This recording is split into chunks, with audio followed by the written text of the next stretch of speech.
Ready হয়ে বেরিয়ে পড়লাম মন্দিরের উদ্দেশ্যে। তো হ্যালো এভরিওয়ান, কেমন আছেন সবাই? আশা করি ভালো আছেন। তো যাই হোক, আজকে যেহেতু মনসা পূজা এবং জন্মাষ্টমীর পালন উৎসব, সেহেতু আজকে মন্দিরেই যাব। গিয়ে দেখি সুপ্তি আমার জন্য শঙ্কর মঠে অপেক্ষা করে, আর আমি একটু লেটে পৌঁছাইছি। আর পূজাও শুরু হয়ে গেছে অলরেডি।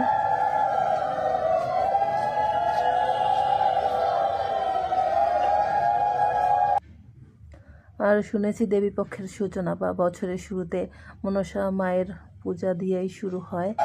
তো মা মনসা আমাদের সবার ভালো রাখুক, মঙ্গল করুক, এই প্রার্থনাই করি।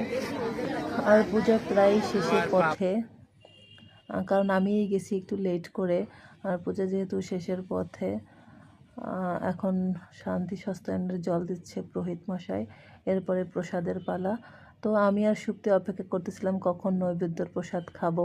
মানে যতই ফল ফ্রুট খাই না কেন, এখানে নৈবেদ্যর প্রসাদ খেয়ে গেলে, কারণ মনসা পূজার প্রসাদ মানে নৈবেদ্যর প্রসাদটা স্পেশালি কেমন জানি বেশিই ভালো লাগে।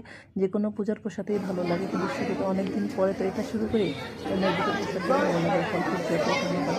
তো এখান থেকে প্রসাদ খেয়ে আমরা চলে যাই ইস্কন মন্দিরে। গিয়ে দেখি ভাগবত পাঠ। সারা বিশ্ববাসী বলছে আমি একটা দৃশ্য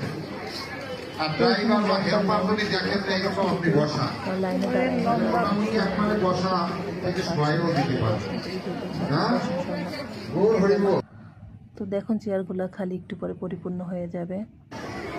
প্রথম শ্রেণীর শিষ্য, কিন্তু সাধু সঙ্গের অভাবে আস্তে আস্তে আস্তে আস্তে আপনার কি বিরক্ত হচ্ছেন নাকি?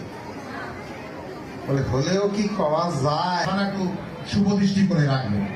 গৌর হরিবল। ভাগবত পাঠ শেষে যেখানে প্রসাদ দেওয়ার সেখানে চলে গেলাম। গিয়ে লাইনে দাদাটা বলছিল একটু ভিতরে ঘুরে আসতে।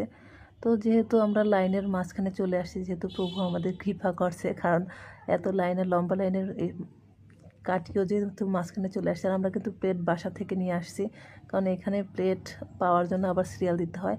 অবশেষে আমরা চলে আসলাম সেই কাঙ্ক্ষিত স্থানে, অনেক বহুল প্রতীক্ষার পরে। প্রসাদ অলরেডি আমি পেয়েও গেছি, কিন্তু সুতি পেতে দেরি করতেছিল। ওই যে লাইনে দাঁড়াই আছে, তাই ওর জন্য একটু অপেক্ষা করতেছিলাম। আর আজকে প্রসাদ অনেক মজার ছিল, দেখতেও ভালো লাগে, এগুলো দেখতেও শান্তি লাগে।